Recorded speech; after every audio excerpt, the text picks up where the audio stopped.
Hello, my name is Pawan Chandrasekhar and today's my topic is technical, that is encapsulation in Java. So before discussing what is encapsulation in Java, let's understand where exactly the encapsulation comes from. So as we know, Java is a purely object-oriented class-based programming language. So inside that there is one concept called OOPS, that is object-oriented programming language. And for making or for constructing that OOP, there is the main concept, that is they have four pillars of OOPS. We call it the pillars of OOPS. So these pillars are like encapsulation.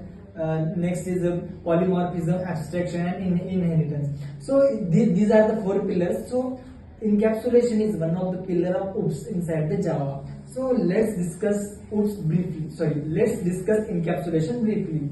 So what is the definition of encapsulation? So by definition, we can say that encapsulation is the binding of data and methods, or the data and methods inside a single unit. It's called as encapsulation. It means that we bind data and methods into a single unit. Then we can call it as encapsulation. So let's discuss it one technical example and one real-time example of encapsulation. So if we take one example of encapsulation, but before discussing the example of encapsulation, let's discuss how exactly the encapsulation works and why we use encapsulation. So whenever we want to make any method as a private, or whenever we want to give a particular access to a particular authorized person, then that's time we use encapsulation. It's like suppose if we have any banking product, or if we making any banking website, then that's time we cannot give all the authority to all the user which they are using. Like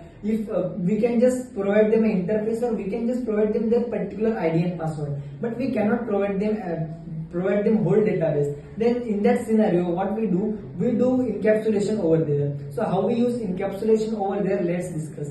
It's like if we take one example of student, then that's time we just create one class student, and inside that we declare some fields as our requirement. As in example, we will take two fields, like one is method, one is student name and student ID. So in that method, we declare that method as a private. Why we declare this method as a private? Because we want to achieve encapsulation.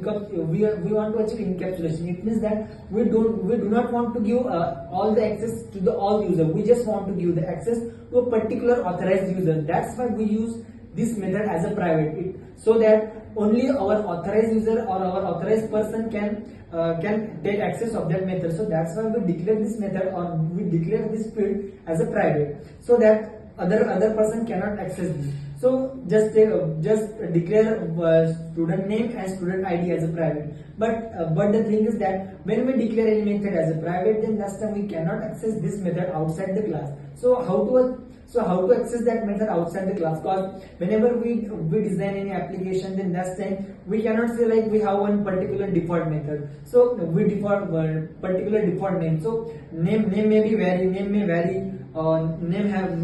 can be different. So as a default, we cannot take any particular name. So that's time what we have to do. We have to access different name according to the situations, or according to the user interface, or according to database.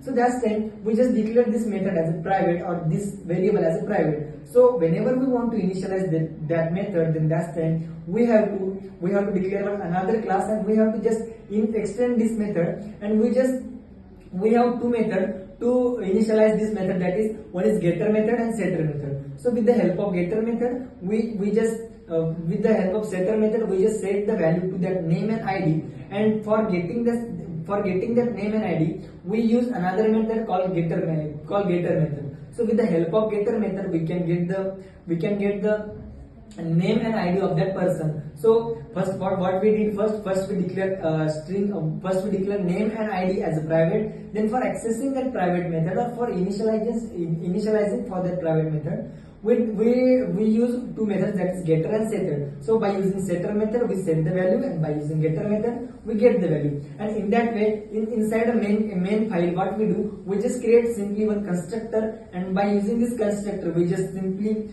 take one object, and by object we just simply call object plus object dot that getter and setter method, and by using that setter and getter method we can directly access that private method. So in that way we can achieve the encapsulation. So in that way we just give access to the particular user. If we talk about one real-time example, then the best real-time example of encapsulation is nothing but a tablet of medicine capsule. So inside that capsule we just capsulate that particulate, or we just capsulate that different molecules inside that capsule, and we just wrap them by a cellulose layer so that other medicine cannot interfere inside it. So it is the real-time example of encapsulation. Thank you so much.